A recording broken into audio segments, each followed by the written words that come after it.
eu vou para o meu Facebook. Isso aí, né? Então, boa tarde a todos, tá? A gente está aqui hoje, dia 2, um dia depois do Dia do Trabalho, né? Então, a gente vem aqui conversar um pouquinho sobre o coronavírus de novo, né? Só que num enfoque um pouco diferente, porque a gente tem conversado muito sobre o coronavírus na questão de saúde, né? Quais são os sintomas, qual é a mortalidade, como é que se transmite, né? Mas a gente aprende, e a Organização Mundial da Saúde diz que a doença ela é bio, psico e social, né? Então a gente tem abordado muito a questão biológica da doença e a gente às vezes esquece a questão social porque ela é um fator talvez essencial nisso. E aí já usando uma das coisas que a gente vem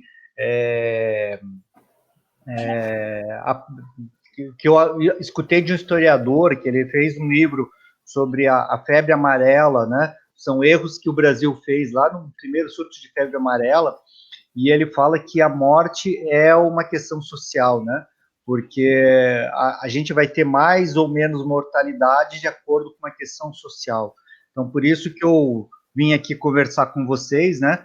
E aí, estou aqui com a Ari e com a Cleide, e aí eu vou passar um pouquinho a palavra para o Ari e para a Cleide, para eles poderem se apresentar e aí para a gente começar a nossa conversa, tá bem? Então, vamos começar primeiro as damas, né? Primeiro as mulheres sempre, né? Então, Cleide, se apresenta, e diz aí, ó, quem você é, por favor. Então tá, boa tarde, Cato, boa tarde, Ari, boa tarde a quem está nos assistindo. Eu sou Cleide, sou assistente social, sou lotada na proteção especial aqui no município de Blumenau.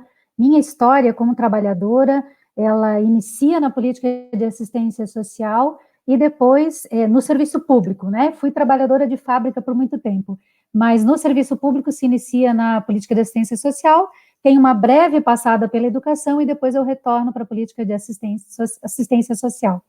Hoje, na verdade, eu atuo no sindicato como uma das dirigentes sindicais.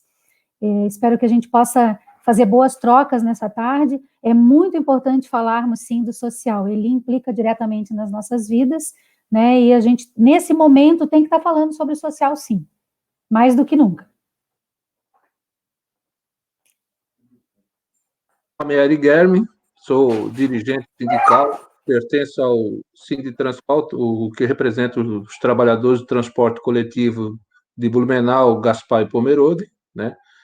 É bom a gente ter essa conversa, né?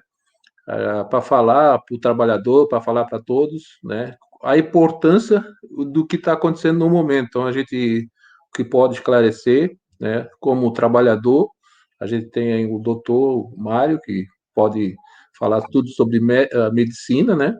A Cleide, né? Falar mais no âmbito social.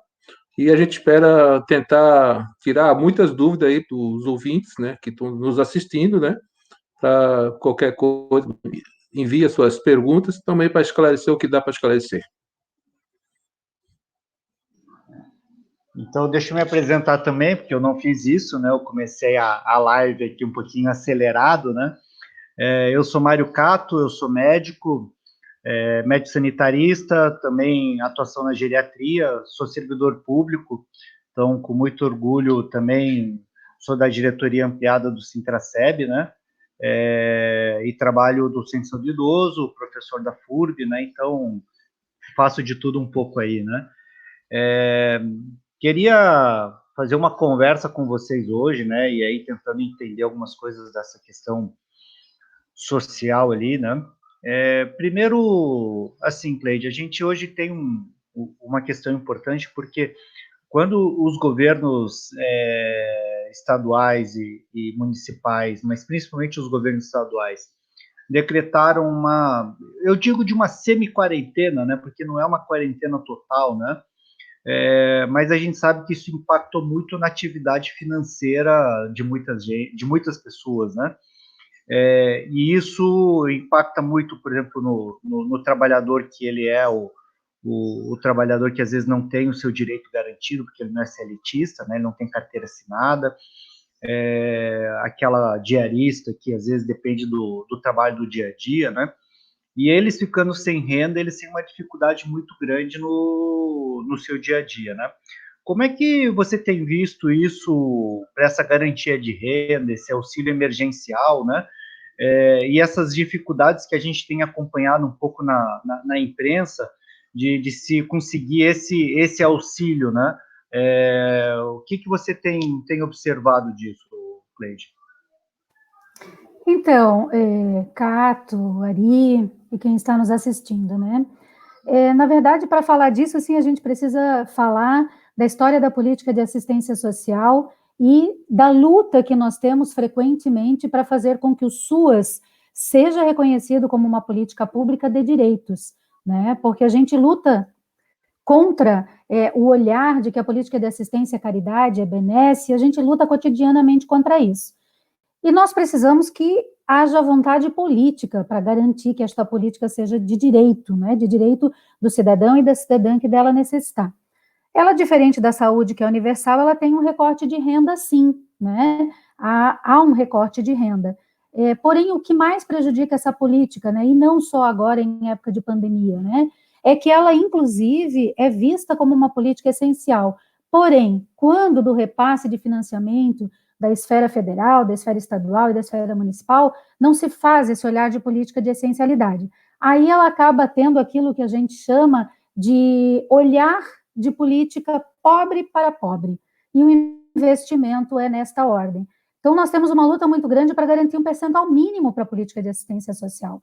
Nós não recebemos 1%, na verdade, nós não alcançamos 0,5% do orçamento público para decidir. Agora, com a questão da pandemia, isso só vem complicar, porque a desigualdade social ela aumenta a partir da taxa de desemprego. A gente vem somando aí perdas, né, no Estado brasileiro, no sentido da classe trabalhadora, por exemplo, com as reformas, né, reforma trabalhista, reforma previdenciária, a precarização das relações de trabalho, o aumento do trabalho informal, e isso acaba trazendo um prejuízo muito grande. Trazendo isso para o cenário da política de assistência social, para esse auxílio emergencial que o governo federal está repassando, eu preciso dizer para vocês que esse recurso, esse benefício, ele não passa por dentro da política de assistência social, por dentro do Sistema Único de Assistência Social, né? Ele sai, na verdade, do Congresso para a sanção do presidente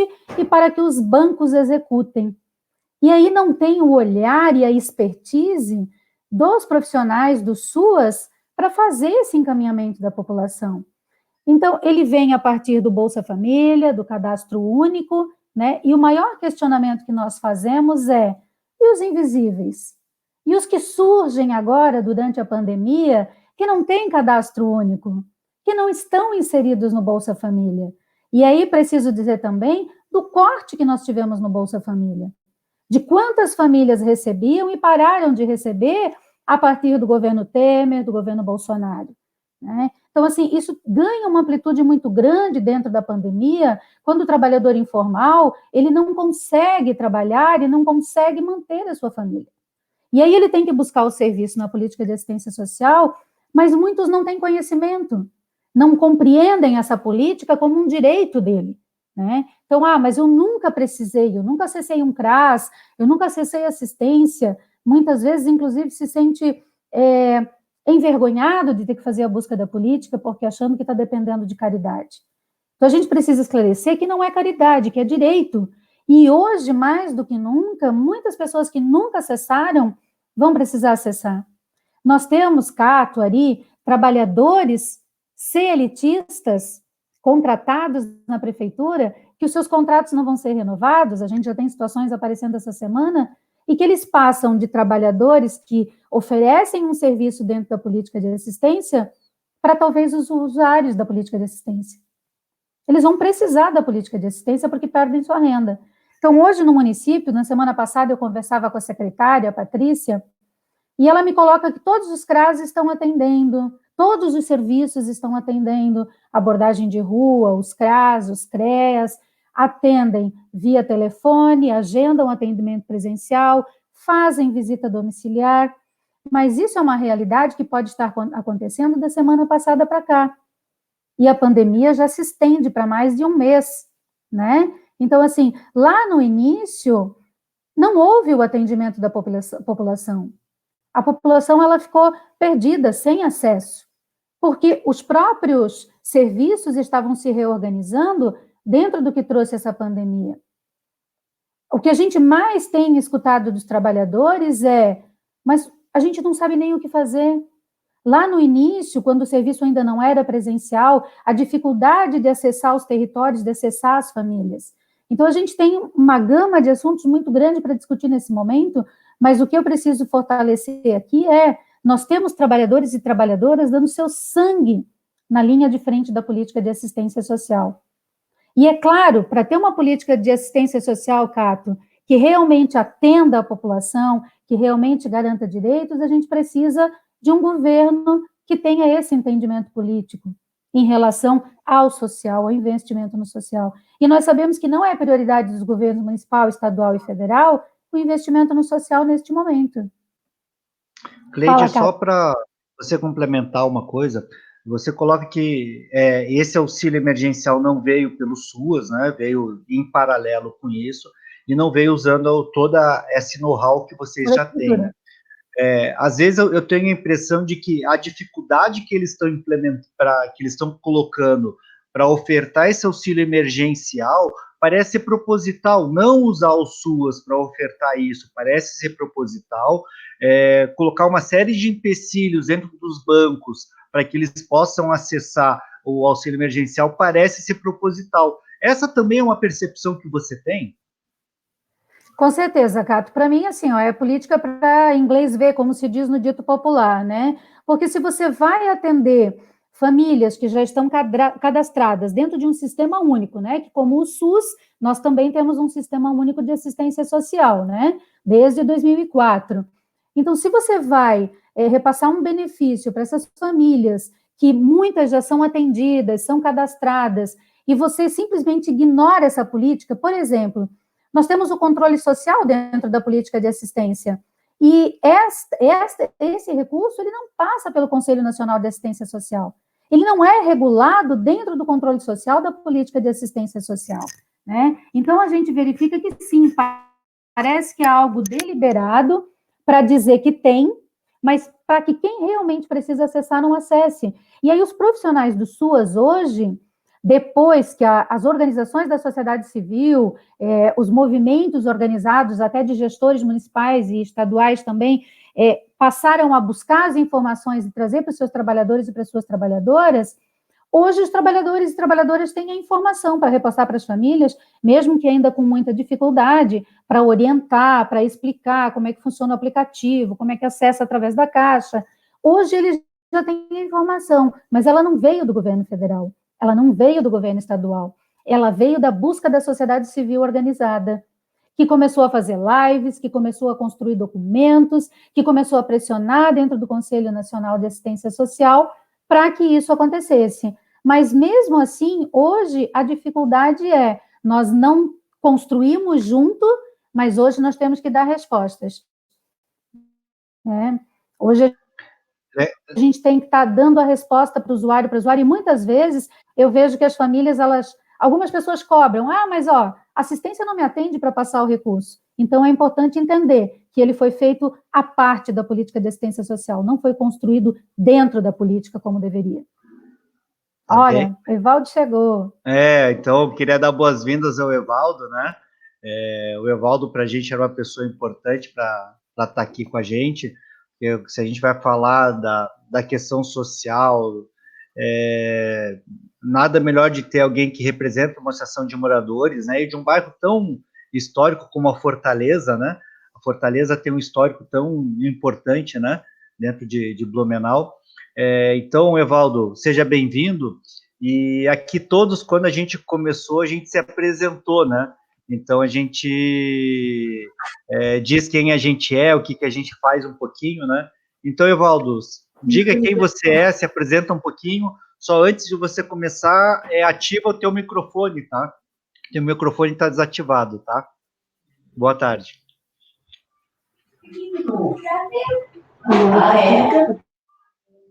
Evaldo, teu microfone está fechado, tá?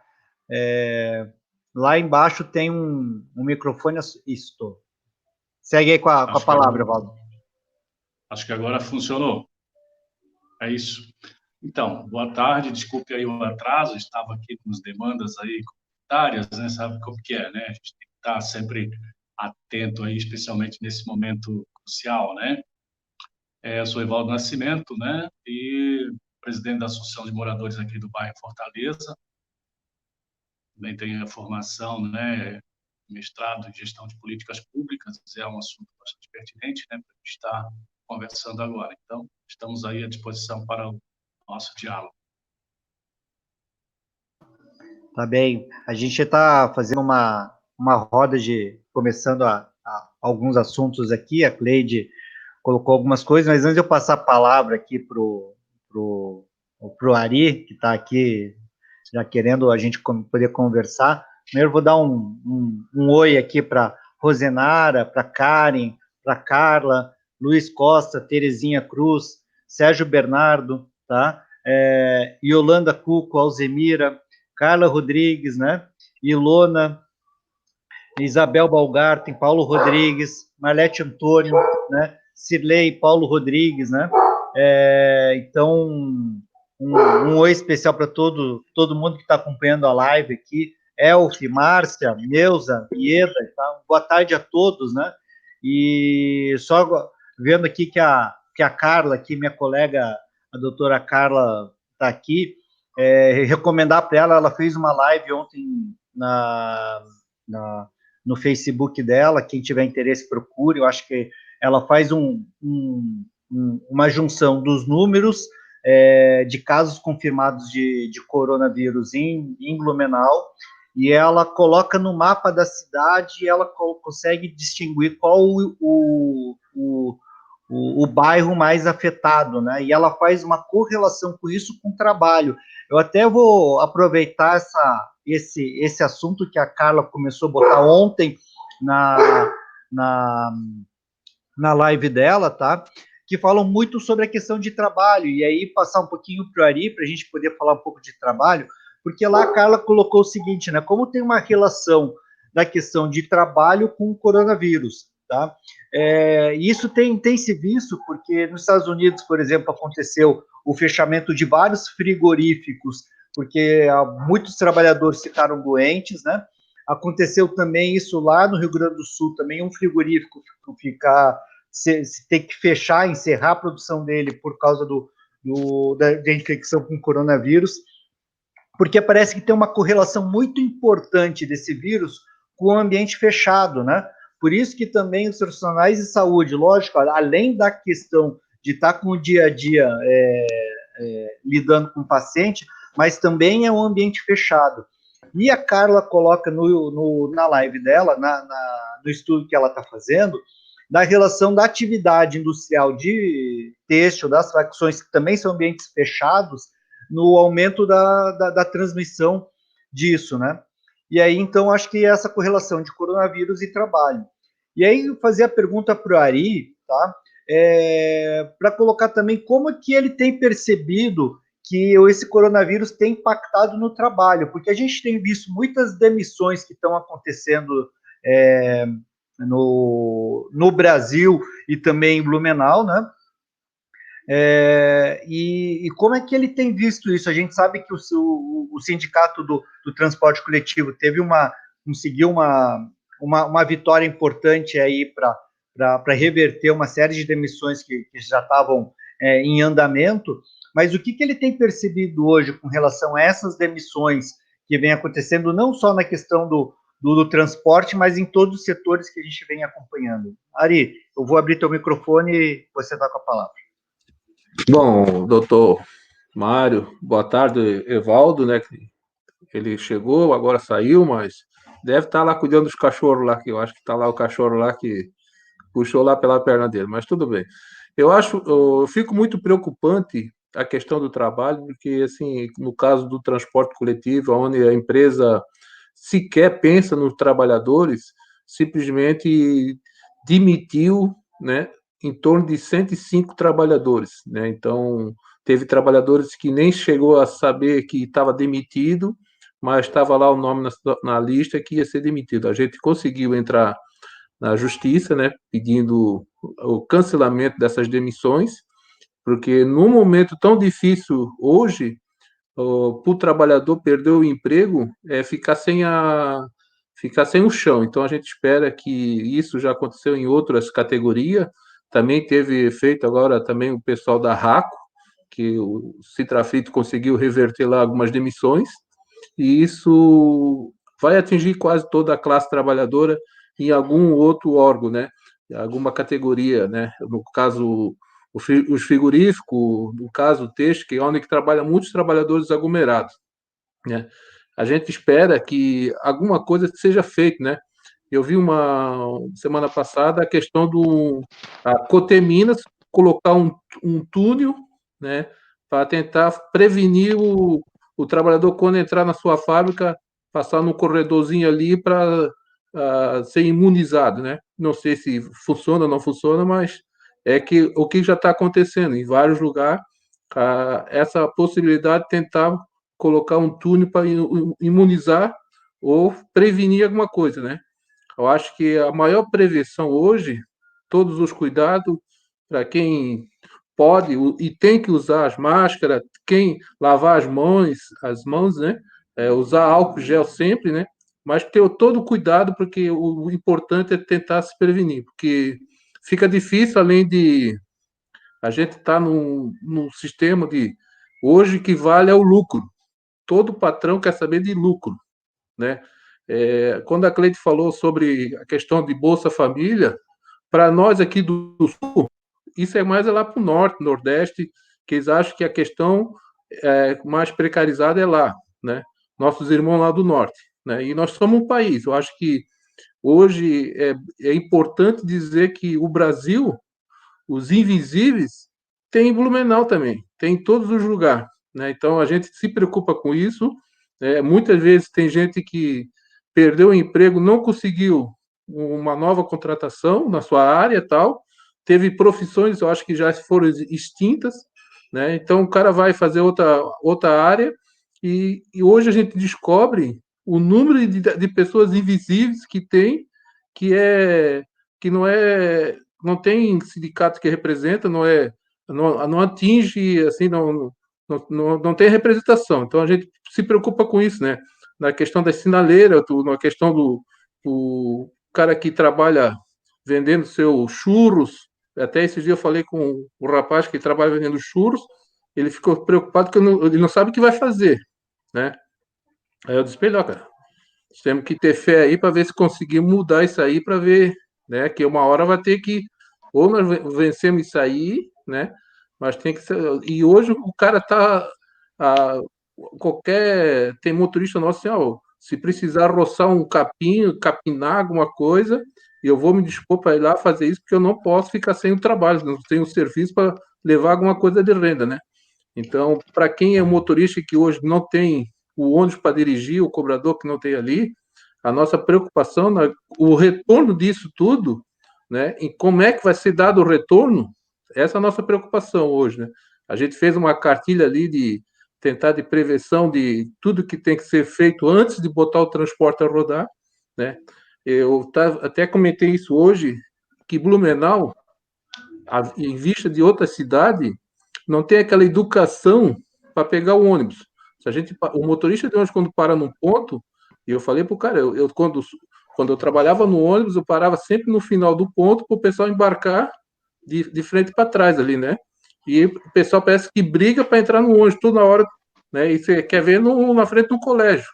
É uma briga para entrar no ônibus, todo mundo quer entrar na mesma, uma portinha estreita, né? Então a nossa preocupação também é isso. Como é que nós vamos fazer um trabalho para divulgar, para manter não aquela aglomeração? Essa é a nossa preocupação no retorno do transporte. Então, tem várias coisas que a gente tem que tentar fazer um trabalho, né? Fazer alguma divulgação sobre isso, como é que vai proceder e jamais admitir lotação no ônibus agora, né? Então vai ter que ter mais horário, vai ter que ter mais ônibus em determinadas linhas, Porque andar no Troncal 10 com 100 e poucas pessoas é loucura. Só basta uma pessoa para contaminar todo mundo. Então, a nossa preocupação pelo trabalhador, motorista e o cobrador, mas os demais trabalhadores ali dentro. Nossa preocupação na questão hoje é isso também. Eu acho que é muito importante a gente cuidar da saúde, né? A saúde, mas assim, hoje nós estamos mais de 40 dias sem trabalho, né? E eu acho que não estamos nem na metade ainda. É muito preocupado isso. A gente tem que ter alguma coisa para ver como é que vai sair, como é que nós vamos vencer essa luta, né? Porque isso é uma luta que nós temos que vencer, porque tem gente que já está ficando desesperada, assim, não sabe o que fazer. Então, essa é a nossa preocupação.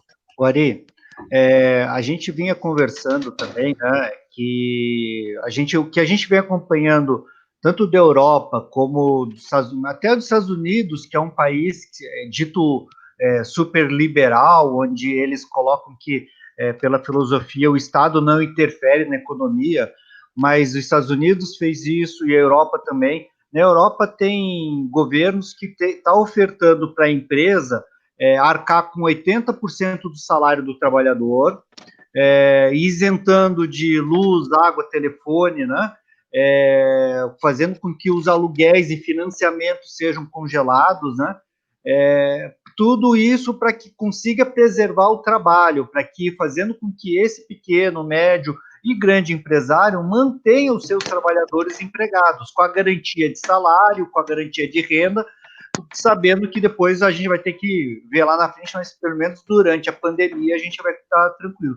Você acha que isso está faltando aqui no Brasil, essa garantia para o trabalhador, para o empresário também, né? Porque a gente também entende que para o empresário é difícil manter as atividades e o salário dos trabalhadores se ele também não tem uma renda, porque não está com atividade industrial, empresarial, de comércio ou do transporte ativo. Mas você acha que tem faltado isso por parte dos governos, essa garantia de apoio às empresas e garantia ao trabalhador? Com toda certeza, doutor, porque se todas as empresas fossem instituições bancárias, estava garantido, porque os bancos tiveram socorro sem muito demora, vamos falar a verdade, né? E isso hoje, se eu só quiser fazer um empréstimo, fazer uma dívida a mais, tem à vontade em vários bancos fazendo qualquer tipo de proposta, né? Eu acho que falta esse incentivo, sim, para o empregador, né? E eu vou dizer uma coisa assim que eu acho que tem que ter mudança. Eu acho que se não tiver mudança para isso, eu estava até falando com uma concunhada minha, ela acha assim, Tari, se o patrão não tiver dinheiro para pagar depois, como é que fica essa dívida? Pois é, mas se a gente pensar lá na frente, a gente tem que pensar no presente. Eu acho que o problema hoje está no presente e tanto o recurso que o governo incentiva bancário e não incentiva as produções dentro do Brasil. Né? Eu fico abismado, sou que é professor em várias faculdades aqui no Brasil, né? Alunos que já tá como tarefa, como proposta, né? Inventaram aqueles aparelhos respiratórios a um custo muito mais baixo, né? Feito aqui no Brasil. E assim, eu vi uma reportagem, me corrige, a VEG aqui de Jaraguá do Sul ia fazer aparelhos para Santa Catarina e Paraná, Rio Grande do Sul, né? Então, por que não tem um incentivo para aqui, uma empresa que trabalha já com isso, para produzir aqui no Brasil? Acho que nós não precisava esperar o navio vindo da China, e se nós temos aqui no Brasil empresas que podiam gerar empregos, né? Porque eu acho que isso vai gerar emprego para fazer uma linha de montagem aqui no Brasil, porque eu prefiro que nós tenhamos um SUS bem atendido, né? E eu acho que isso que tem que brigar para o pessoal entender o que é o SUS hoje, porque hoje a maioria é plano de saúde, mas mesmo o plano de saúde vai ter hospital e não vai ter mais leito. Então a gente tem que brigar sim pelo SUS, né? É um plano de saúde brasileiro que funciona e é um exemplo para o mundo, o SUS aqui no Brasil. Então, tinha que ter um incentivo do governo para essas linhas aqui, que é o que está precisando hoje, na questão de aparelho respiratório, e vários outros lugares estão preocupados no BIP de produzir carros e carros. Eu acho que não é por aí o caminho. Eu acho que o caminho é fazer, sim, hoje que está necessitando, e onde que gera um emprego. Eu acho que toda crise se cria alguma coisa. Então, se tiver esse incentivo por parte do governo, eu acho que, com certeza, não ia ter tanto desemprego e sim uma saída, né? É isso aí. O que o Ari coloca é que o pessoal, os economistas, se eu não me engano, chamam de reconversão industrial, né? Você pegar uma indústria como a WEG, que produz transformadores, né? Equipamentos elétricos e aí fazer com que ela comece a produzir respirador. A gente poderia ter uma reconversão da indústria têxtil para produzir os EPIs, para produzir máscara, avental, né? Então, acho que é isso que a gente poderia pensar. Antes de passar a palavra para o Evaldo, fazer uma provocação para ele nas perguntas e ver o que tem, agradecer aqui o Michael, dando um abraço para o Ari, né, dando um abraço para o flamenguista, para o Ari, que é um flamenguista pelo visto, né? Denilson Dias está aí acompanhando, um abraço, um grande amigo. O Sérgio Bernardo colocou o link da live da Carla, quando ela fala sobre essa questão de trabalho e Covid, né? Então, outro Denilson aqui, o Faustino também dando um abraço, né? Delmira também. Então, obrigado, Sérgio, por já colocar o link, vai estar nos comentários, então, que ele colocou disso. E aí eu queria, então, passar para o Evaldo, né? Assim, Evaldo, a Cleide falou um pouquinho sobre a questão de como tá alguns serviços, né? Como algumas políticas que o governo federal colocou, que ele colocou em paralelo a todo o SUAS que tem, que o SUAS tinha toda uma organização que poderia ter ajudado melhor, tanto para ser um acesso melhor para o acesso ao auxílio emergencial, e ele não usou disso, então burocratizou, deixou nos bancos, está atrapalhado, muita gente com dificuldade de acessar isso, né? A Cleide falou um pouco do histórico do SUAS, né? E o Ari, você já acompanhou um pouquinho mais, que tu já estava aqui na live, né? Pegando um pouquinho dessa questão do trabalho. E aí, o que eu queria colocar para ti, né, Valdo, é assim, ó, eu estava falando no início que eu estou aqui muito mais para aprender com vocês, né? E eu queria entender, assim, ó, como é que está a realidade lá da comunidade com relação a essa questão de estar em quarentena, porque, assim, em uma outra live que eu tive recentemente, eu levei um puxão de orelha de alguém de uma comunidade, eu fiquei dizendo o seguinte: para mim, que era de uma classe média, é muito fácil falar em quarentena, tá? Mas que para a comunidade mais pobre, que tem mais dificuldade, porque não tem a questão da renda garantida, como isso é difícil fazer a questão de ficar em casa. Tá? Até pela questão de moradia, mas pela questão da renda, porque é uma questão muito mais ampla. É muito mais fácil para uma criança ter uma teleaula na escola particular, que tem internet e computador em casa, do que aquela criança que não tem nem internet, muito menos computador, né? Então, a questão social da comunidade em tempos de coronavírus é completamente diferente da minha realidade. Então, queria que você colocasse um pouco como está sendo essa realidade e quais são as grandes dificuldades que vocês têm enfrentado aí no dia a dia. Então, boa tarde aí a todos, né? Aqui na comunidade a gente tem visto aí os problemas que têm sido, né, recorrente em várias outras comunidades também, né? Especialmente para aquelas classes mais necessitadas, né, da atenção do governo, da atenção das políticas públicas e tal. Em tese, nós não temos ainda um levantamento muito claro, específico, né, sobre essa questão, até porque esse recolhimento também não proporciona a gente ter essa relação mais próxima com as pessoas, né? Mas o que a gente tem tido de informação é justamente essa falta de comunicabilidade, né, entre o setor de assistência, mais eminente, né, e das informações que estão, né, muito meio que distorcidas, né, sobre a questão da atenção às necessidades básicas. Então, a carência, naturalmente, ela se dá em detrimento da pandemia ou não, né, historicamente, na comunidade, e a gente entende que é em todas as comunidades de Blumenau. E esse distanciamento das políticas públicas, né, de atenção, essa prioridade que é básica da alimentação, da educação, da sobrevivência, da qualidade de vida do dia a dia, já é um comportamento natural, né, do ente público, né, dessa falta de atenção, né, esse descaso, né, com a população. E isso vem se agravando naturalmente aqui com esse processo, né, essa pandemia, e as coisas tornam-se muito mais cruciais, né, muito mais nevrálgicas, né? E aí há uma competência que é de todos, né, uma responsabilidade que é da comunidade e tal, mas a competência é do ente público mesmo, né, do gestor, né, das organizações públicas aí que tem essa responsabilidade de dar conta disso, né? Por isso eles estão gerenciando as políticas públicas, as políticas sociais.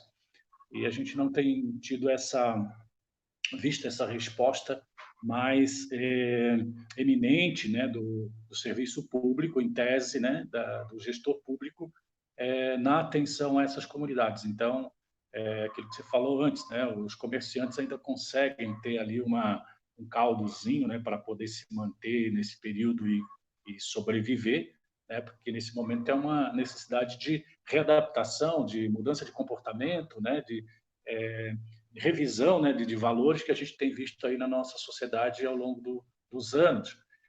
Mas ainda não caiu muito essa reflexão, né, no sentido geral, especialmente daqueles que estavam mais acostumados a lidar com a questão da dinâmica do poder econômico, né, dos lucros, né, mais imediatos.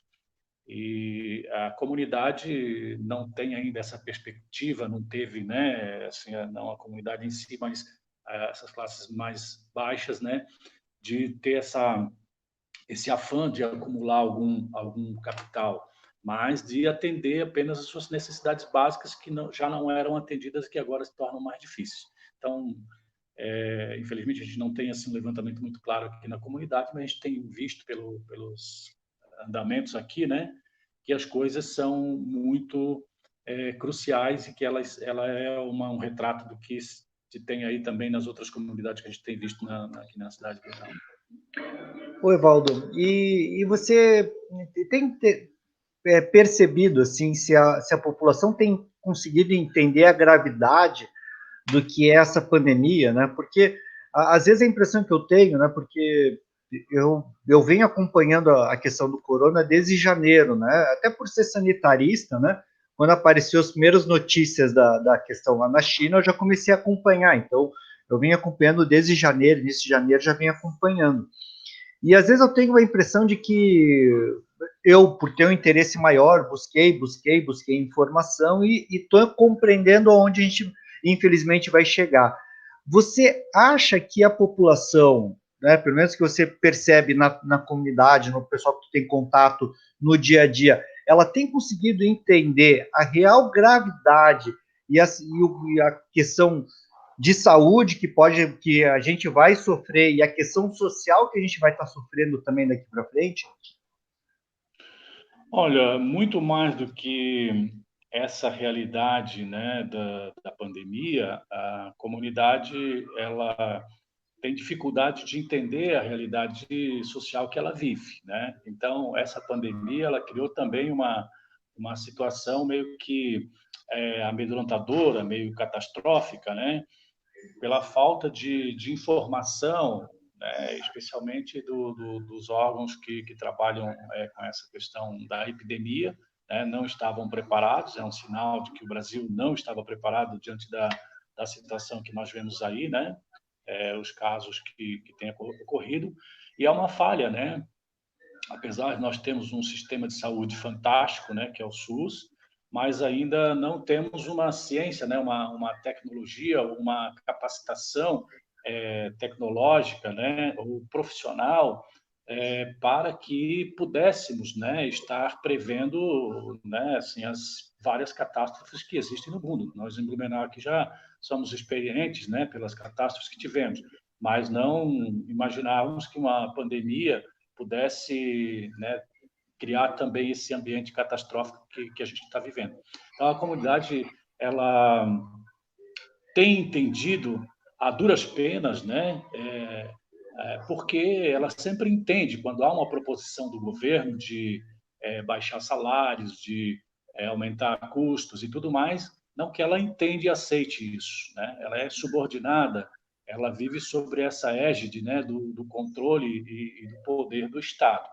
E nessa pandemia também ela meio que está assustada, né? Então ela está recebendo essas informações, recebendo essas orientações e seguindo o que determina as normas, né?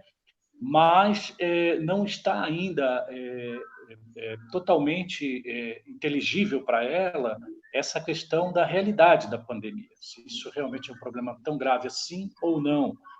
Mas, de qualquer forma, como há uma legislação, há uma subordinação, há uma orientação mais determinada, então a população segue acreditando realmente nessa questão. Mas a gente pensa que esse processo de atenção das políticas públicas, especialmente com a saúde e com essas questões de riscos, né, como a pandemia nesse momento, ela deveria já estar antecipada a esse processo, né? Se não antecipada, mas no início do processo, né, o senhor já coloca aqui início de novembro, né, dezembro, já tinha a informação da epidemia, o governo também tinha essa informação, mas foi ignorado.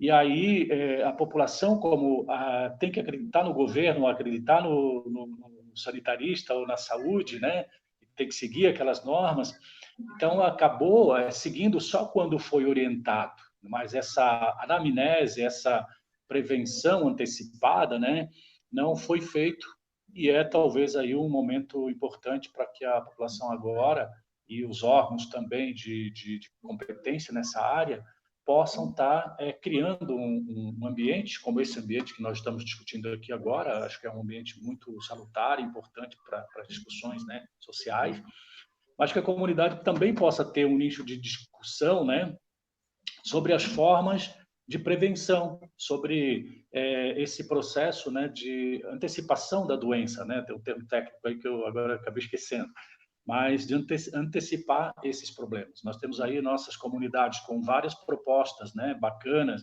projetos de ambientalização do próprio espaço físico das suas moradias, e a política, né, ou o sistema coloca que nós não temos que ter lá hortas, nós temos que ter pedras, né, colocadas nos nossos quintais. Então assim, alguns remédios, algumas formas de prevenção que poderia se fazer através de uma dieta, de uma alimentação adequada, não se faz. Então, encontra-se a população, né, não só da nossa região e das camadas mais baixas, mas mundialmente, né, vulnerável diante desse afã, desse ufanismo de consumismo, né, de tudo quanto são coisas, às vezes até supérfluas, e contraditoriamente, nós temos aí os nossos espaços, já que não tem mais espaço nos campos, né, mas os espaços das nossas moradias que poderiam ser utilizadas para fazer uma hortinha ali, para, né, colocar uma plantinha ali que ajuda, né, do tempo da vovó. Estava vendo agora, acho que foi no jornal da Globo, né, os animais agora, né, tomando conta dos territórios. Isso é uma relação nesse sentido, né, uma inversão do comportamento humano, né, que às vezes, né, se tornou irracional, porque esse afã de consumismo, de ter espaços e conseguir, né, tudo que for possível para preencher, né, as suas loucuras, né, acabou a natureza naturalmente dando uma resposta. Daí a gente, né, coloca aí a questão religiosa também, né, cada um tem o seu credo e tal, mas que o Deus é o todo, né, a natureza, e alguns falam aí que Deus está dando uma resposta, mas é justamente esse Deus da natureza que está dando a resposta de uma forma silenciosa, de uma forma, né, não verbal, mas real, de como as pessoas devem usar suas inteligências e buscar suas raízes para resgatar valores que, na verdade, estão sendo jogados ao lixo, né? Em todo esse processo, em todos esses sistemas que a gente vive, que é a exacerbação do poder, né, do consumismo exagerado e ignorar os valores, né? A preservação de culturas, por exemplo, que nós temos já de milhares e milhares de anos, que fez com que as civilizações chegassem até hoje aqui. E parece que nós, nesse pico, né, de informação tecnológica sobre saúde, nós estamos entupidos desse processo e acabamos agora entrando numa derrocada e fazendo essa reflexão para rever nossos valores nessa questão de prevenção, né, da saúde, antes que a saúde chegue e não tem medicamento, não tem remédio, não tem sistema que dê conta disso tudo. Sabe que, lembrando um biólogo que tem colocado algumas boas informações, que é o Achille Yamarino, né? É um microbiologista que tem falado bastante sobre o coronavírus, né? E uma das coisas que ele vem falando muito é que não vai ter volta ao normal. A gente não vai voltar depois dessa pandemia ao que era normal, que a sociedade vai mudar e até algumas questões de conduta, né? Antes da gente seguir nossa conversa, queria agradecer aqui ao Márcio, ele coloca aqui uma coisa assim que, assim como alguns militares e policiais queriam o excludente de ilicitude, que era uma prerrogativa para fazer absurdos, né? No dia a dia, né? Os patrões estão usando a pandemia para fazer um excludente de responsabilidade trabalhista, né? Então, eles estão usando da pandemia para poder atacar ainda mais os direitos dos trabalhadores, né? O Sérgio coloca que sim, colocando um recado para o Ari, que é importante uma informação que tu deu, que esse protocolo de como vai fazer com os ônibus, com o transporte coletivo, vai ter que ser construído, porque vai ser muito importante daqui para frente, né? Então, Paulo Rodrigues coloca, né? E os vereadores de Blumenau não vão doar seus salários, ou pelo menos uma parte, né? A Neuza Bernardes colocou que ela espera que agora que todos entendam a importância de lutar pelo SUS, né? Então, Maria Emília também coloca aqui parabéns para todos, né? O Tarcísio em defesa dos trabalhadores do SUS, né? E a Marilei dá um oi aqui para a gente. Antes de deixar aberto aqui a palavra, né? Queria fazer umas colocações, eu queria que vocês refletissem alguma coisa sobre isso aí, porque, assim, às vezes eu tenho a impressão de que a população, o trabalhador, a população, as comunidades, ela está com uma dificuldade de entender o que vai acontecer na questão de saúde, na questão de risco à vida, né? O risco de vir a precisar de um hospital, de um respirador, de uma UTI e não conseguir, não está entendendo o que pode ser isso, como também não está entendendo essa questão desse impacto social, da questão do pequeno comerciante, do pequeno e médio empresário, né? De que o trabalho vai mudar daqui para frente, sim, as nossas relações vão mudar bastante, e ela não está entendendo porque, diferentemente de outros locais, a gente está com um discurso muito diverso. O governador fala uma coisa, os cientistas falam outras, o governo federal fala outra, o governo federal fala que é uma gripezinha, que não é um problema, tá? O ministro da Saúde, que tinha uma boa conversa, que dialogava bem com os secretários estaduais, ele é sacado do cargo para entrar um outro que não conversa com ninguém. Se vocês não sabem, a gente tem 2 órgãos, né? Que é o Conselho de Secretários Municipais de Saúde e o outro que é o de secretários estaduais. Por 2 vezes eles tentaram reunião com o novo ministro e o novo ministro não atendeu os secretários, nem os estaduais e nem os municipais. Então o ministro quebrou a linha de articulação que ele tinha com os secretários estaduais e com os municipais, e a gente então começou a ficar perdido. Então, esse discurso que cada um fala de uma coisa, eu acho que tem atrapalhado muito nessa compreensão, tanto qual é o impacto social, como que é o impacto em saúde. E aí, talvez, pensando no que a Cleide coloca, como mesmo os trabalhadores do SUS buscando dentro da mídia, da mídia tradicional, informação para saber como que vai trabalhar com a questão do auxílio emergencial, porque não vem nada do Ministério, não vem nada das secretarias, então tem que buscar nisso. Então, esse eu acho que é um tema que acho que a gente pode debater um pouco. E eu só queria colocar uma segunda coisa para a gente poder refletir, eu gostaria da opinião de vocês, porque a gente tem uma demora nesses auxílios tanto para o pequeno, médio empresário, mas também para a população no auxílio emergencial. Só que uma das primeiras ações desse governo foi colocar uma ajuda para o setor bancário, que é o que o Ari colocou mesmo, tá? E só para vocês entenderem, né? O governo foi socorrer o sistema financeiro, dizendo que existia um risco do sistema financeiro ter problemas, tá? Então, ele comprou títulos que os bancos tinham, que eram títulos de alto risco, mas alta rentabilidade. Então, enquanto os bancos tiveram alta rentabilidade, estava tudo ótimo. E agora que eles iam ter que arcar com alto risco, eles venderam a um preço enorme para o governo comprou isso, certo? Então, garantiu uma rentabilidade enorme para os bancos. Em troca, os bancos deveriam fazer o quê? Ofertar linha de crédito maior para os micro, pequenos e médios empresários. Só que as dificuldades que esses empresários estão tendo em acessar isso são enormes. E os que vão conseguir acessar isso, passando a pandemia, vão ficar devendo para o governo, para os bancos. Então, quem vai ganhar, no final das contas, vai ser sempre os bancos que ganharam nisso, nessa venda de títulos podres, como a gente chama, e vão ganhar depois pelos empréstimos que eles fizeram. Mas às custas de muitas empresas quebradas e muitos trabalhadores empregados, né?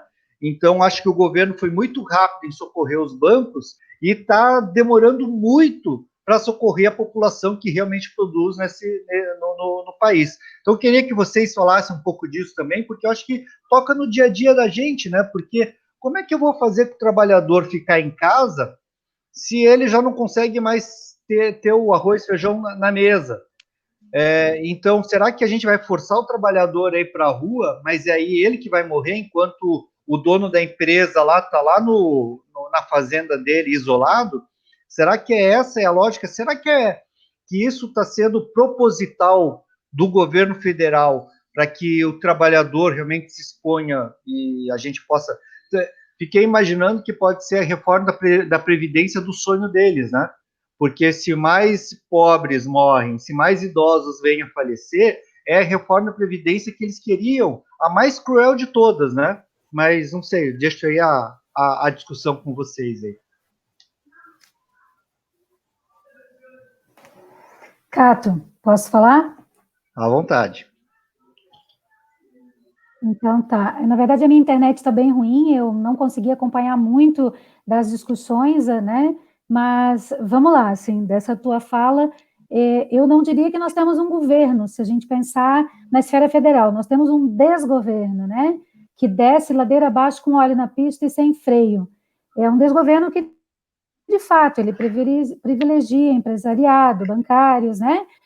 Banqueiros, né? Ele não olha para o povo, ele desconhece, inclusive, as realidades territoriais, né? Porque quando ele lança esse benefício emergencial, quando ele sanciona, mas sanciona da forma como sancionou, com aplicativos cheios de falhas, e compreendendo na visão dele, né, que todas as pessoas possuem um celular com capacidade, né, de acesso, de internet, que conseguem preencher os cadastros, que tem a compreensão de todo o mecanismo que envolve para acessar o benefício, isso mostra que ele desconhece a realidade do povo brasileiro, a realidade dos territórios brasileiros, né, que é tão complexa e tão diversa. Né? Mas o que esperar, né, de um governo que beira o extremo da desumanidade, que ri de tudo que nós estamos vivendo, que fala e daí, né? Que fala que é isso mesmo, que a vida é assim, que destitui um ministro, né? Que estava, pelo menos, dialogando e tentando dar encaminhamentos que podiam estar fazendo, pelo menos, o mínimo diante dessa pandemia. Aí você pensa o trabalhador e a trabalhadora nesse contexto, né? Como que ele vai, dentro desta pandemia, se proteger se ele tem que ganhar o pão, se ele tem que garantir o alimento na mesa, né? E aí ele vai para o trabalho sem ter as mínimas condições. E aí eu estou falando do operário, estou falando do trabalhador da fábrica, estou falando do trabalhador do transporte, né? Estou falando também dos trabalhadores e das trabalhadoras da saúde, da assistência, da educação, que foram colocados na linha de frente para o atendimento das situações de pandemia, sem ter sequer os equipamentos de proteção necessários, adequados, de qualidade, né? A gente sabe, a gente teve vários relatos, nós temos vários servidores já contaminados, nós temos uma série de questões que foram discutidas, inclusive, na última live, que focou mais a questão da saúde, mas dentro da política de assistência nós também temos situações em que os trabalhadores e as trabalhadoras estão fazendo o seu melhor, mas aí a gente precisa entender que política de assistência social precisa ter vontade política do governante, seja do município, do estado ou da esfera federal. Precisa ter coparticipação no financiamento, e financiamento digno que garanta eu atender as famílias que buscam o serviço, né? Então, hoje, na política de assistência social, esse recurso emergencial, ele margeia o Sistema Único de Assistência Social, porque ele não dialoga com o sistema para alcançar as famílias, porque ele não busca os invisíveis que não acessam os cadastros, que sequer tomam conhecimento de como a pandemia está acontecendo, né, dos cuidados que eles têm que ter, que não tem sequer as condições sanitárias básicas para poder evitar a propagação do vírus, para poder cuidar da sua saúde, né? Então, como dialogar com governos desumanos como os que a gente está enfrentando? Então, assim, a gente vive um momento em que, sim, a classe trabalhadora é, mais uma vez, a mais prejudicada. E, sim, acaba fazendo a reforma que eles tanto querem, né? Porque é pobre e é trabalhador que vai vir a óbito. O SUS é um sistema exemplar, mas sem vontade política, sem investimento, né, com o PEC da morte que congela investimento, como é que nós podemos ter um SUS que vai dar conta de atender, né? Como é que nós podemos ter um SUS que vai dar conta de auxiliar na prevenção, por exemplo? Nós temos os trabalhadores e as trabalhadoras adoecendo e se afastando, se contaminando e se afastando. E aí vem uma questão que me preocupa muito, que é o olhar para esse trabalhador, para essa trabalhadora, seja o que faz o atendimento das políticas públicas ou o que vem buscar atendimento nas políticas públicas, o atendimento psicológico. Como nós vamos dar conta do que essa pandemia vai trazer em questões de saúde mental?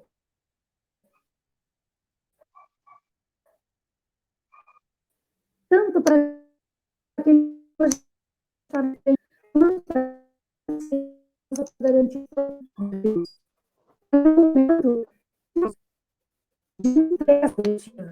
de um. A gente sabe que muita gente vai para as imagens, para o parque, desconsidera o vírus, mas tem muita gente saindo de casa com muito medo.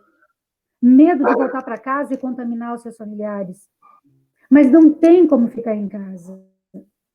Então, a gente vive um contraditório muito grande e uma ausência total do Estado. Se o Estado já era mínimo, agora ele é ausente. E ele só existe na perversidade que o governo tem feito, de rir daquilo que nós estamos vivendo enquanto trabalhadores e trabalhadoras. Então, de fato, eu tenho muito medo de como nós vamos sair dessa pandemia, enquanto trabalhadores e trabalhadoras. Eu gostaria de dizer também, aproveitando a oportunidade, né? Eu acho que o momento que todos têm que pensar é que se nós chegamos a ter 12 milhões ou 13 milhões de desempregados, e muitos desses, os invisíveis, a conta é outra, a conta é 3, 4 vezes esse número, né? São gente que tinham serviço, tinham trabalho e hoje não tem mais o trabalho. Então, é muito preocupante e o governo, como a Cleide falou, um desgoverno desse mesmo, jamais pensaria que esse número fosse tão alto, né? E hoje a gente não pode aceitar qualquer tipo de demissões, né? Pensando simplesmente, o empregador não tem uma linha de crédito. Se, graças aos últimos governos que nós tivemos, uma reserva assim, de dólar lá, bilhões de dólares lá guardados. Se não fosse esses bilhões de dólares, o Brasil acho que correria direto lá para o FMI, lá para pegar mais um empréstimo aí a nível nacional, a mundial, né, internacional. Eu acho que a nossa preocupação como trabalhador, isso ali, que a gente sai de casa, não sabe, tem que ter todas as precauções, né? Muitos podem acreditar que a tal gripe, a gripezinha não vai pegar, mas enquanto não tiver um antivírus aí, uma vacina, isso vai levar tempo para nós sair dessa situação. Então, a gente tem que batalhar pelo nosso trabalho, né? O transporte coletivo a nível nacional, aqui no estado, está todo totalmente parado, né? Mas o trabalhador está chegando a um ponto que tem aquela preocupação se vai ter o emprego, não vai ter o emprego, né? A gente conseguimos agora uma decisão judicial de manter os empregos enquanto durar a pandemia, então é a nossa existe a justiça ainda no lado do trabalhador, né? Mas vai chegar um ponto que tá, a empresa até não vai admitir, mas vai pagar como? Então tem que ter a linha de crédito do governo para certas empresas para manter isso, né? Aí que tem a questão do subsídio, acho que é questão de ficar discutindo que todos, né, tem que discutir essa questão do subsídio para o transporte coletivo, porque a passagem hoje já se torna cara. Aí, como não tem da onde arrecadar o salário, o governo tem que arcar com alguma coisa. É que eu falei, né, no começo. Se fosse instituição bancária, tinha o dinheiro. Como não são, vai ficar difícil.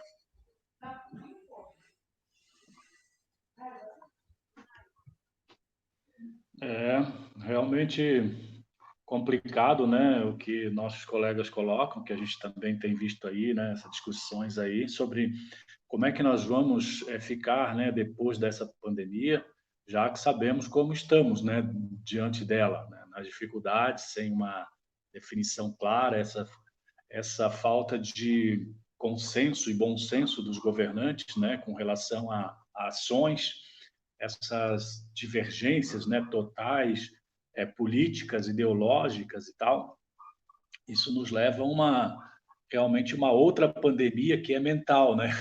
É um problema sério, que isso naturalmente é muito mais danoso, talvez até do que o vírus, né? Porque isso fica na mente da pessoa para a vida inteira, fica né? Leva para a família inteira. E a questão do coronavírus até pode ter uma vacina mais breve para se resolver. Mas um grande problema é que assim a comunidade, né, o povo, ele tem contribuído. O povo brasileiro é um povo fantástico, um povo que não tem precedentes, né, para se colocar como qualidade, né, de relações humanas, né, especialmente nessas questões quando se trata da emoção, né, um povo caloroso e que diante desse problema ele se une, se fortalece, né, entre si e entre todos para superar a crise. E, assim, absurdamente, né, nós temos visto essa contradição dos próprios governantes, né? A gente pergunta cadê os representantes públicos efetivos que estão lá efetivados pela população que colocou, o que sustenta eles lá nessa posição.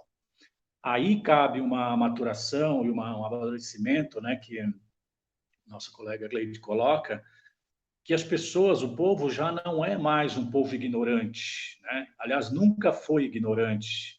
Sempre teve seus saberes, seus conhecimentos e tal, mas nunca foram valorizados.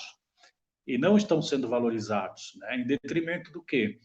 Da sua condição social, seu extrato social que vive, né? Porque enquanto os bilionários, né, os nossos governantes e políticos estão naturalmente contando as suas moedas, o quanto tem de poder econômico, eles não esquecem, eles esquecem fácil de que esse poder econômico quem sustenta é o povo, é o trabalho do povo, né?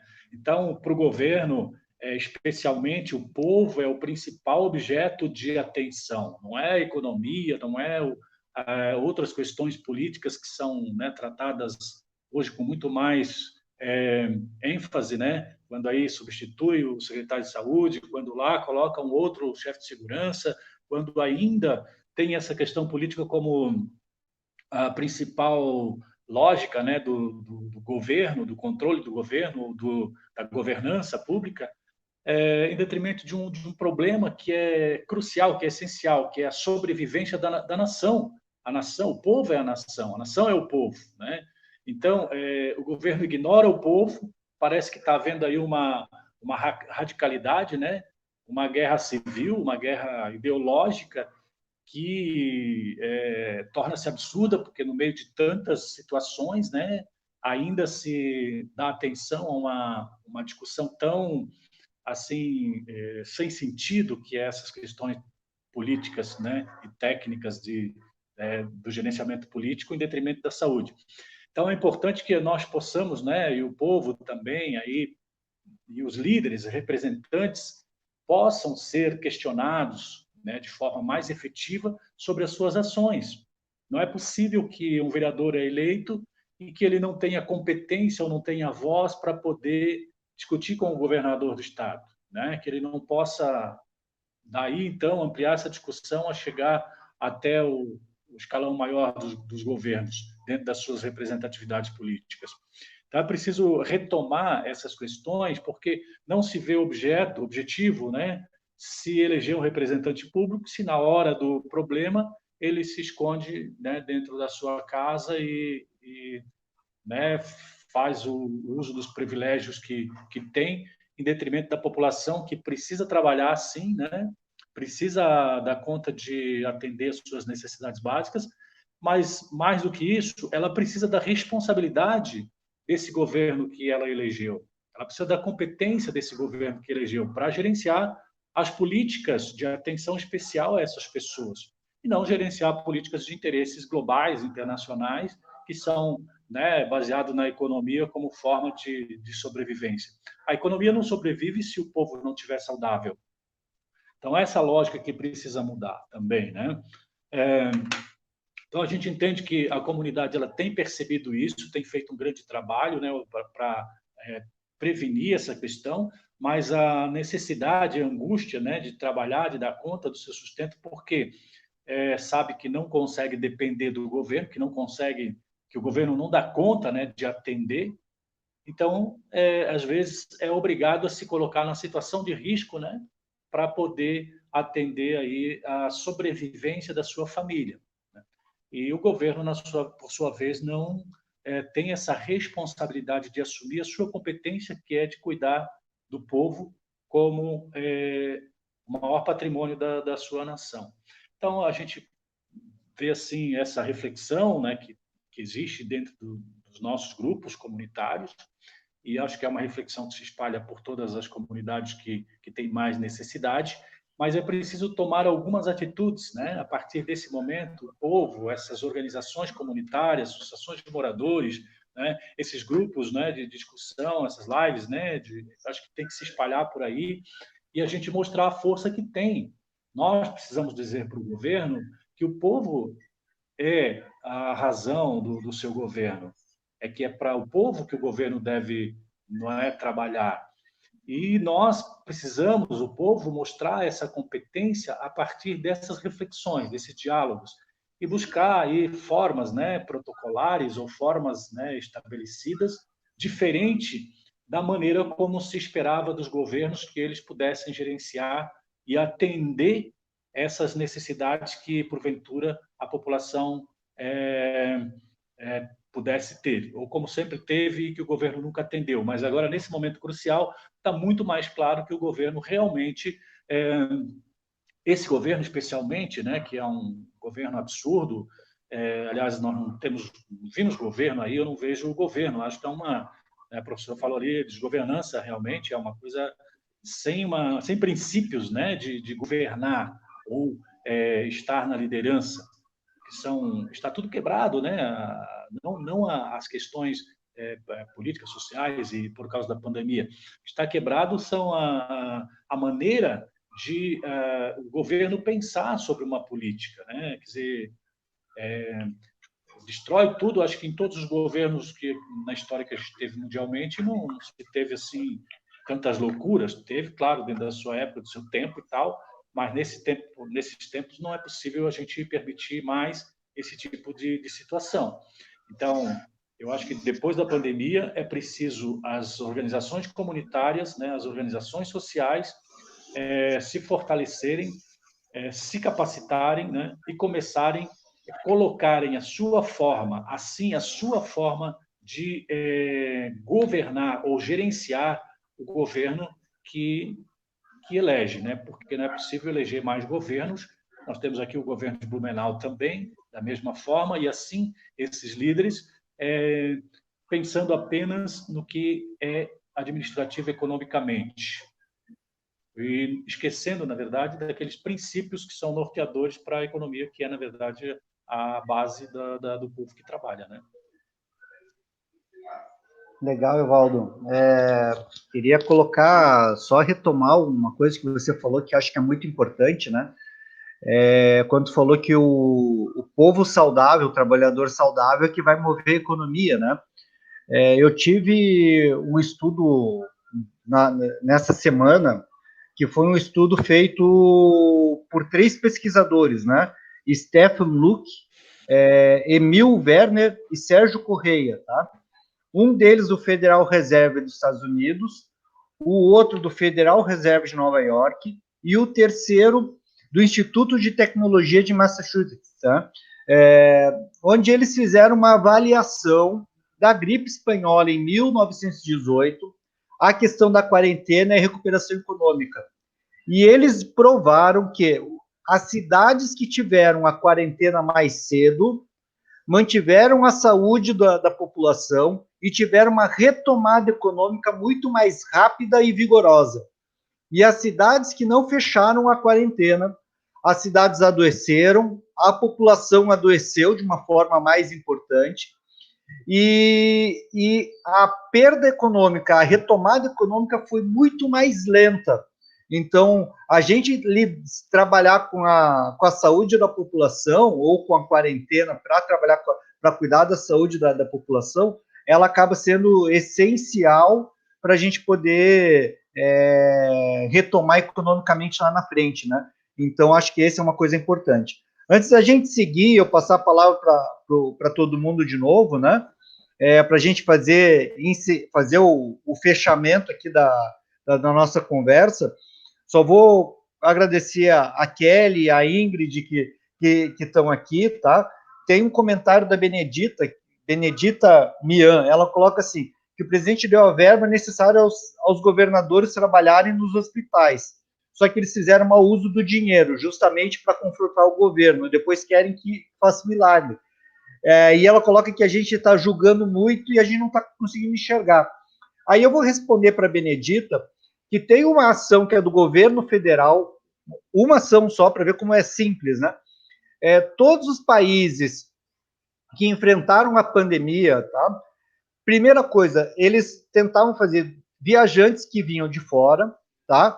E quem vinha da China, então chegava, media a temperatura na saída do voo e tinha um isolamento, uma quarentena para essas pessoas que vinham de locais de risco. Mas isso é uma definição do governo federal, porque quem controla o aeroporto é o governo federal. Eles nunca fizeram isso no Brasil, por isso que a gente chegou com tantos focos, a gente chegou com o foco São Paulo primeiro, porque é da maioria dos negócios que vem com a China, com a Europa, são empresários e acabam vindo para São Paulo. Tem muito caso no Nordeste de Recife, é um polo que recebe muitos voos internacionais e na questão de turismo também vem disso. E eles até hoje não têm um controle disso. Então é um controle que o governo federal deveria ter feito e não fez até hoje. Primeira fronteira com quem o governo federal fechou, ele fechou com a Venezuela.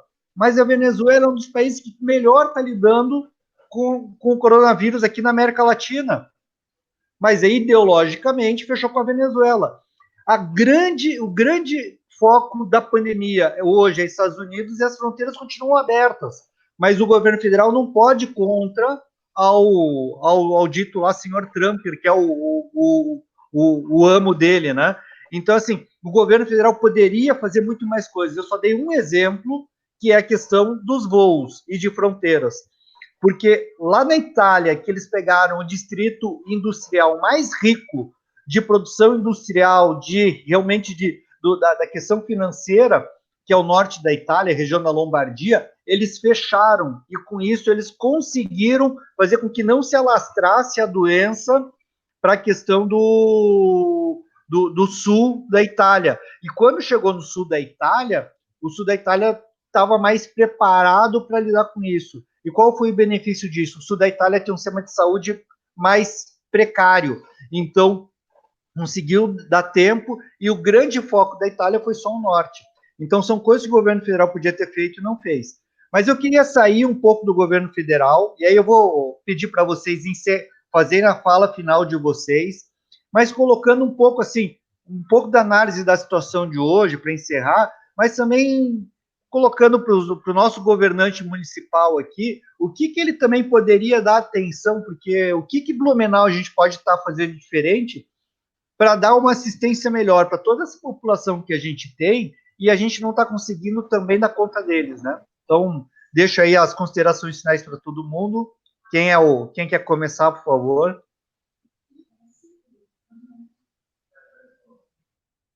Acho que é a Cleide, né? Foi escolhida agora. Vamos lá, então. Mais uma vez, fiquei até sem energia já, mas tudo bem, vamos lá. Depois eu vou ter que assistir para ouvir a fala de todo mundo, porque eu perdi muito, eu acho, dessa live. Vamos lá, vamos ver se eu entendi aí a tua proposta, Cato. Na verdade, assim, trazendo para o cenário municipal, né? Pensando aí no atendimento às famílias, no que se refere à política que eu conheço melhor, que é a política de assistência social, eu entendo que uma coisa muito importante é o governo ouvir os seus técnicos, ouvir os trabalhadores e as trabalhadoras que conhecem a realidade dos territórios, que conhecem as realidades das famílias, porque já estão inseridos nos territórios, porque já discutem a política pública, né? Eu entendo que isso seria um princípio básico, ele ouvir.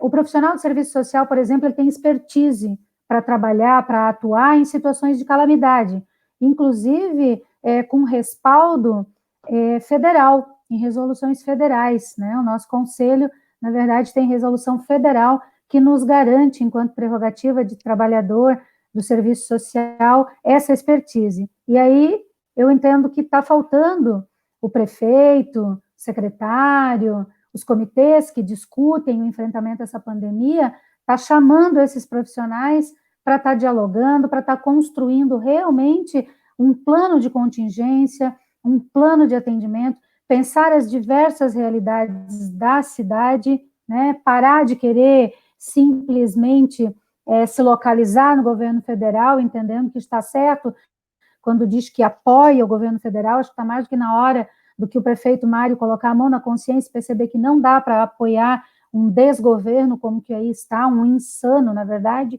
Então, está na hora dele olhar para a cidade dele e realmente fazer aquilo que ele aprendeu no serviço social, porque ele é formado em serviço social, não só em administração, mas juntando as duas, é perfeito, e ele consegue, se ele dialogar com o sindicato, quando o sindicato aponta as situações que estão acontecendo nos diversos locais de trabalho, a insegurança dos trabalhadores e das trabalhadoras que estão na linha de frente, a garantia, né, de material, de equipamento, de proteção para esse trabalhador e trabalhadora, porque daqui a pouco a gente não vai mais ter trabalhador e trabalhadora para atender, porque todos se contaminaram, estão em isolamento, porque tiveram contato com alguém que se contaminou.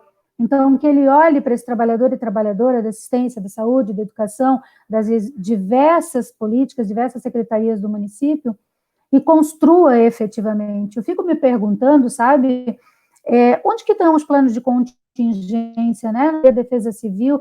Onde que estão? A gente já passou por uma catástrofe que, claro, não tem comparação com a que nós estamos vivendo hoje, mas a catástrofe lá de 2008 nos mostrou que nós tínhamos que ter um olhar para as questões ambientais, para as questões de saber como agir numa situação de calamidade. E aí eu me pergunto, cadê os planos, né?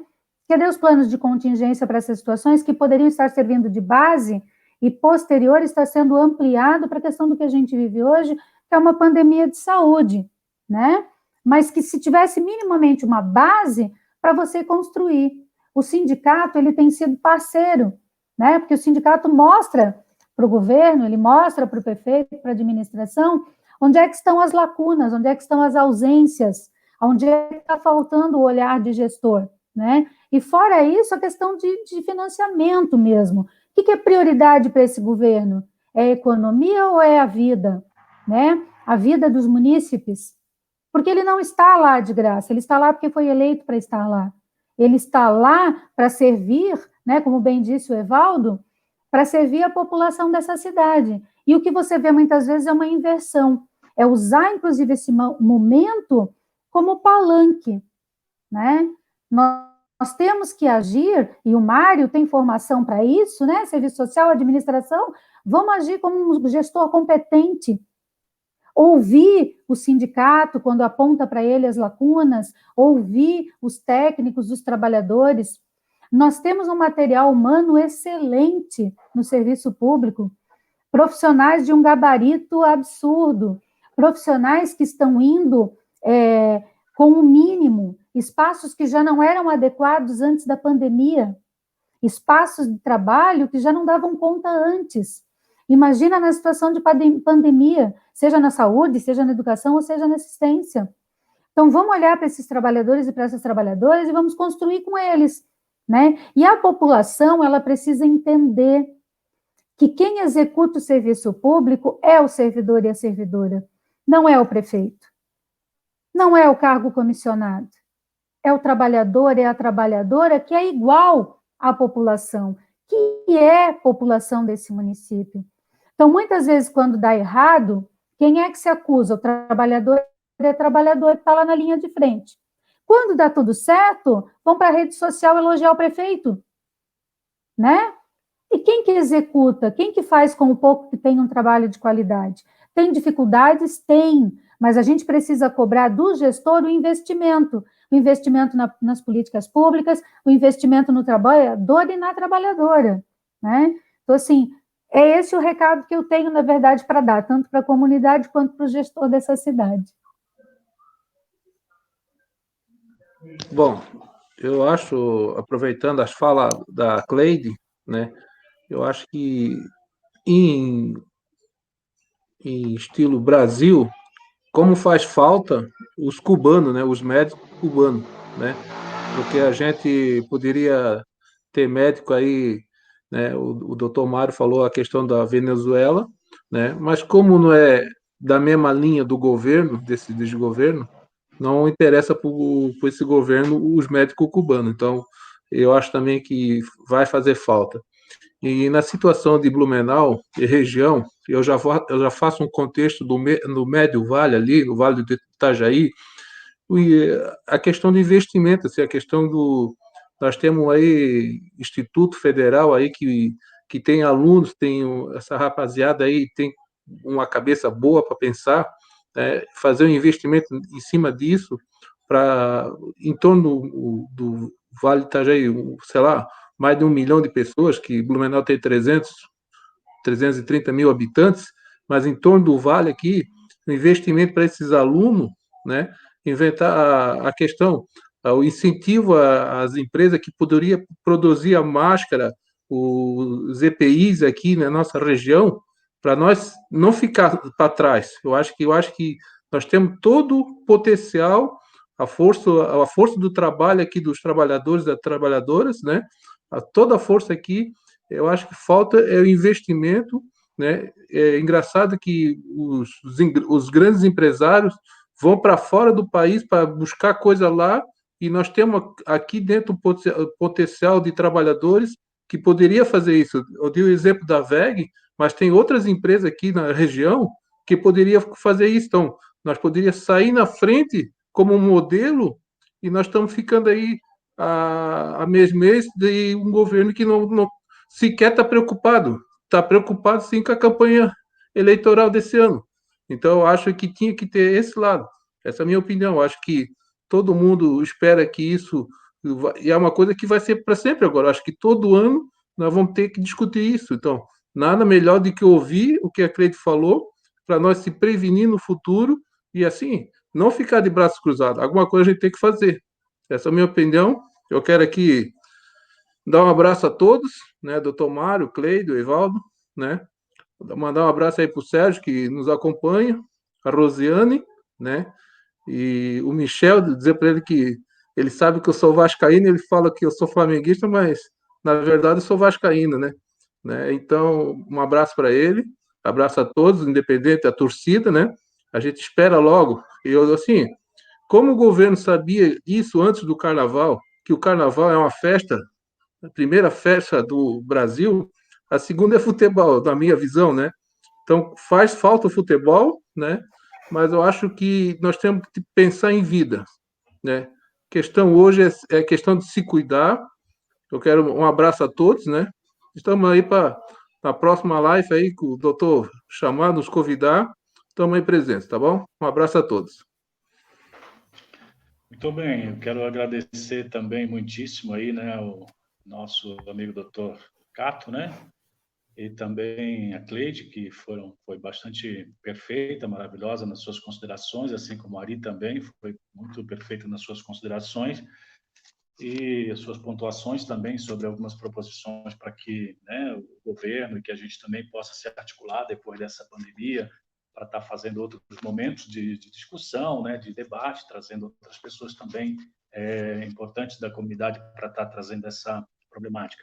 Então, o que a Cleide coloca ali, muito importante, né, essa questão de ouvir os técnicos, né, ouvir os profissionais competentes que o município tem, muito capacitados, qualificados, né, e com as experiências que já tem ao longo dos anos, né, com as catástrofes que viveram, tem a capacidade, né, de realmente criar proposições, né, que sejam mais produtivas, mais producentes, mais efetivadas a nível de resolução de problemas na comunidade. Então, são esses técnicos que o prefeito precisa ouvir. Né? Foram esses técnicos, essas pessoas e tantas outras da comunidade que colocaram ele lá para que ele pudesse, né? Então, como representante público, poder gerenciar essas políticas públicas, né? Mas não apenas gerenciar as políticas públicas relacionadas aos interesses políticos partidários. Gerenciar as políticas públicas de acordo com as necessidades, né, daquelas populações e que a sua cidade precisa. E, especialmente, respeitando, né, a não a opinião, mas as orientações, as determinações e valorizando as experiências desses técnicos servidores que o município tem. Essa expertise, né, que eles têm ao longo dos anos que construíram, além da sua graduação e outras formações que fizeram, né, assim, por sua própria vontade, né, ou sua própria necessidade, sem apoio do governo também, né, e ainda continuam colocando esse valor, né, essa qualidade maior a serviço do município, sem que o município possa dar um retorno, né, no mínimo de respeito a esses profissionais, se não a questão salarial, a questão de trabalho, a questão de cuidado, mas a questão de respeito à sua capacidade profissional, à sua competência profissional. Né? O prefeito também tem a sua formação, sabe das suas, né, capacidades de gerenciar, mas eu acho que quem está com a mão na massa conhece muito bem a receita, né? E realmente precisa ser apoiado, valorizado, e quem tem o poder para fazer essa valorização maior em tese, né, e administra os recursos é o governo municipal. E Clary coloca também ali sobre a questão dos estudantes, né, associação de moradores e outros segmentos sociais que possam estar realmente acordando, né, e se fortalecendo depois dessa pandemia para poder dar sustentação, né, a essa população, né, dar um norte, né, mais verdadeiro, mais afetivo, mais profissional, mais responsável a essa população que tanto vai precisar muito mais desses profissionais, né, do que do governo, porque são esses profissionais que estão na linha de frente, tanto o motorista de ônibus quanto, né, os outros profissionais liberais também, dar atenção a essa população que está tão, né, abandonada pela realmente capacidade do governo de dar conta de gerenciar isso, né? Porque, como a gente falou, o desvio da função do ente público é muito grande, né? Um divisor enorme entre a população e seu interesse político. Então, parece que o interesse da população é apenas umas migalhas para que eles possam ter o mínimo, né, de possibilidade de trabalhar e se manter ali para a questão do voto e tudo mais. Mas na hora de ajudar, na hora da verdade, é que realmente está faltando essa competência do gestor público.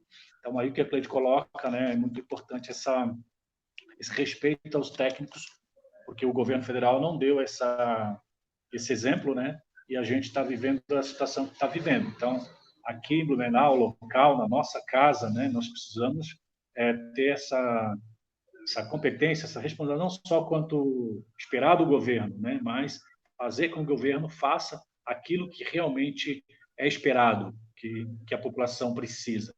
Que nós que entendemos aí que colocamos ele lá para que ele pudesse fazer isso. Então, ele tem que ser competente, senão a gente também poderia estar tendo a prerrogativa de dizer, não, olha, nós não concordamos com a sua atitude.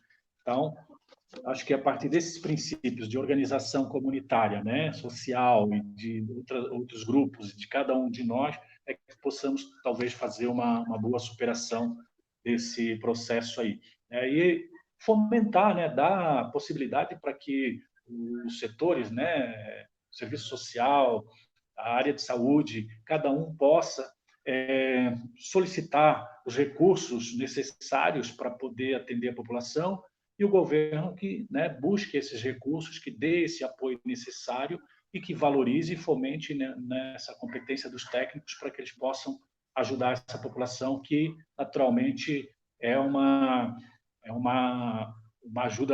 ajuda que vai fortalecer a cidade, que vai fortalecer no todo, né, a nível de cidade.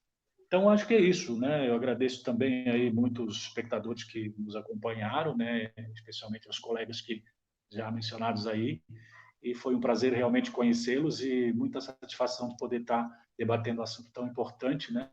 Que é essa questão da pandemia aí. Então, um abraço a todos, tudo de bom. Obrigado a todos. Antes de encerrar, eu só me lembrei de uma coisa, né? Porque a Cleide falou de escutar os técnicos, o Ari de algumas coisas, o Evaldo de outra, e sabe que eu me lembrei que eu coloquei num vídeo anterior, fazendo uma crítica à questão do prefeito, porque ele foi escutar os órgãos empresariais da cidade. Então, escutou a CIB, escutou a CDL, com todo respeito à Associação de Empresários, né? Assim como a gente quer respeito à Associação dos Trabalhadores, que são sindicatos, eu também respeito a CDL, também respeito a CIB. Mas ele foi lá escutar essa parcela da sociedade e, com isso, ele fez a reabertura do comércio, seguindo o que o governador colocou também. E essa reabertura do comércio, usando critérios econômicos, gerou um aumento de casos que a gente teve. Então, quando a gente fala de escutar os órgãos técnicos, é escutar mesmo os órgãos técnicos e não só o poder econômico, né? A gente sabe como os empresários têm as suas dificuldades, mas a população está preocupada com a sua saúde, a população tem pai, mãe, avô, avó, tem gente com fator de risco, então acho que isso é muito importante que ele escute os sindicatos, escute a população, porque, sinceramente, entre a pequena parcela de empresários e a grande parcela de trabalhadores, ele deveria mais escutar os trabalhadores do que os empresários. Mas tudo bem. Com certeza. Eu acho que esse é a única coisa que eu acho que se ele fizesse isso, já seria um grande começo. Espero que ele comece a fazer isso, né? Afinal de contas, eu acho que essa pandemia ainda vai impactar fortemente em Blumenau, fortemente em Santa Catarina. A gente está no início da curva, a gente ainda não chegou nem no meio dela, então a gente tem que estar preparado para enfrentar essa pandemia, tanto na questão da saúde, como na questão social e na questão da psicologia também, porque a questão psíquica vai influenciar muito. E aí, até já fazendo uma propaganda, semana que vem eu estou organizando uma nova live para discutir saúde mental em tempos de coronavírus, porque a saúde mental está sendo fortemente impactada, tanto para a população, como para o trabalhador em saúde, como para todo mundo. Então, acho que isso a gente vai ter que discutir. Então, no sábado que vem, a gente vai estar discutindo aqui saúde mental em tempos de coronavírus. Mas, para encerrar, primeiro agradecer, Cleide, muito obrigado, a tua contribuição foi excelente, assim como de todos os outros nossos 2 colegas, né, mas obrigado por trazer informações. Ari, obrigado, e não sabia que tu era vascaíno, senão a gente já tinha tirado uma casquinha de ti um pouquinho antes, né?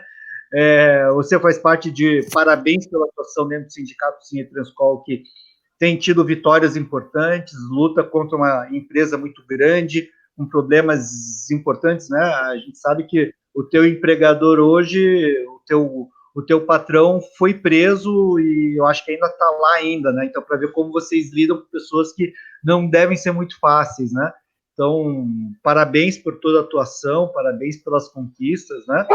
Evaldo, obrigado por atender o nosso convite, né? Eu acho que atender, escutar quem vem de uma associação de bairro, da Fortaleza, de uma tradição tão importante dentro das lutas sociais dentro de Blumenau, então só nos abrilhantou mesmo, né?